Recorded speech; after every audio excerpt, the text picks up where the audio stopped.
সুরের ঘরে সুর গাড়িতে টিয়ারি চুরি করানোর লেখা আমার গাড়ির আশেপাশে ঘুরঘুর করতেছিলি।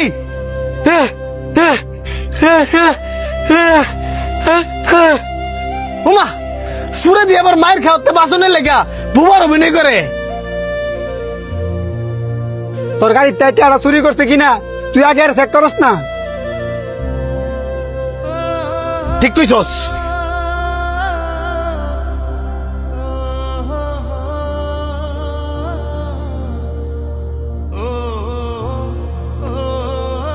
এটা কি কি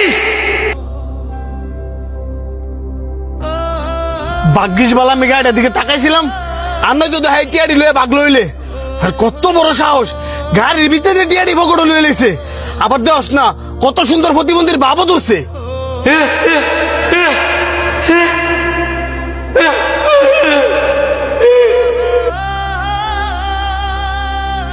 দেখছস দেখছস এই সুরের অভিনয়ের মধ্যে ধরা পড়ছে। হ্যাঁ একবার কি নিছি আর একবার কি নিছি না। ক ক করতেছিস টিয়াগুলা কেন চুরি করছস? ক হ্যাঁ কত বড় সাহস। হ্যাঁ আমার গাড়িতে টিয়া চুরি করিয়া আবার আমার গায়ে হাত তুলছে। ধরে রে।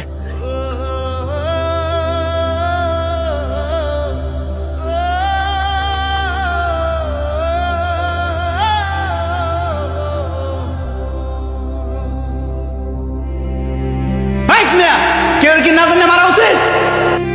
না জানি মারছি মানে সুরের হয়ে সাফাই গাইতে নেছেন। এই মেয়ে আপনি না জানেন না যে কি করছে? আমি সবই জানি। হাই কোনো টেয়া চুরি করছে না, উল্টা হ্যাঁ আপনার টেরা সেভ করছে।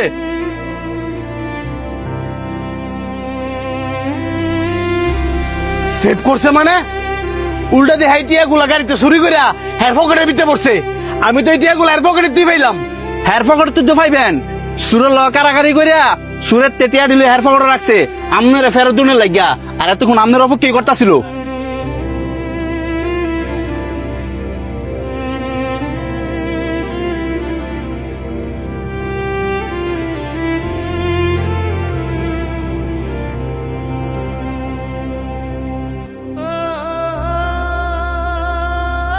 তুমি কি সত্যি বোবা?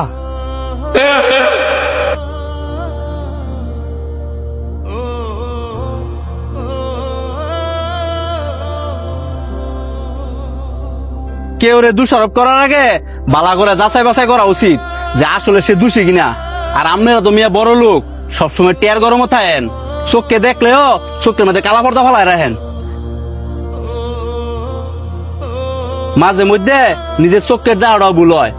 এই যে লোকটা না জানি মারছেন আপনার টেয়া আপনি ঠিকই ফেরত পাইছেন, কিন্তু মারছেন যে এই মাইটটা আপনি ফেরত নিতে পারবেন? এই যে লোকটা একজন বাক প্রতিবন্ধী, আপনারা দুজন যে ওনারা মারছেন, এই লোকে যদি আপনাদের মাফ না করে আপনারা জানেন স্বয়ং আল্লাহ আপনাদের মাফ করতো না?